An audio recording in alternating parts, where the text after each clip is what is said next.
Chicken പിസയും ബോണ്ടയും വടയും പഴംപൊരിയും മുളക് ബജിയും അതുപോലെ തന്നെ ഫ്രൈഡ് ചിക്കനൊക്കെ കിട്ടുന്ന ഒരു ചായക്കട പരിചയപ്പെട്ടാലോ? നമ്മൾ ഇന്നുള്ളത് ആറന്മുളയാണ്. അപ്പൊ ആറന്മുളക്കാരുടെ സ്വന്തം ആറന്മുള തട്ടുകടയിലാണ് ഇന്ന് നമ്മൾ വന്നിരിക്കുന്നത്.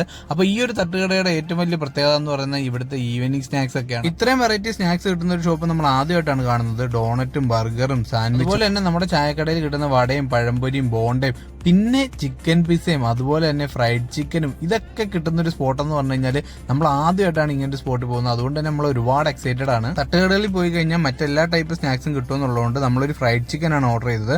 അപ്പോൾ ഇവിടെ ഒരുപാട് തിരക്കുണ്ട്. വൈകുന്നേരം ആയപ്പോഴത്തേക്ക് തന്നെ ഡൈനിങ് ഫെസിലിറ്റി ഇവരിവിടെ പ്രൊവൈഡ് ചെയ്യുന്നുണ്ട്. അപ്പോൾ 70 രൂപയാണ് ഒരു ഫ്രൈഡ് ചിക്കൻ അവർ ചാർജ് ചെയ്യുന്നത്. അപ്പോൾ 70 രൂപയ്ക്ക് വർത്തിയായിട്ടുള്ള ഐറ്റം ആയിട്ടാണ് നമുക്ക് ഫീൽ ചെയ്തത്. ഒരു ചായക്കടയിൽ ഇരുന്ന് ഇതുപോലെ ഫ്രൈഡ് ചിക്കൻ കഴിക്കാന്നുള്ളത് അത് നമ്മുടെ പത്തനംതിട്ടയിൽ അത് വല്ലാത്തൊരു ഫീലിംഗ് തന്നെയാണ്. പ്രൈസ് വൈസ് മാത്രമല്ല, ക്വാണ്ടിറ്റി വൈസ് ആയാലും ക്വാളിറ്റി വൈസ് ആയാലും നമുക്ക് വർത്തിയായിട്ടുള്ള ഐറ്റം ആയിരുന്നു ഈ ഒരു ഫ്രൈഡ് ചിക്കൻ. നമ്മൾ അതിൻ്റെ കൂടെ ഒരു സോഡ ലൈം കൂടെ ഓർഡർ ചെയ്തിട്ടുണ്ടായിരുന്നു. 20 രൂപയാണ് ഈ ഒരു സോഡ ലൈമിന് അവർ ചാർജ് ചെയ്യുന്നത്.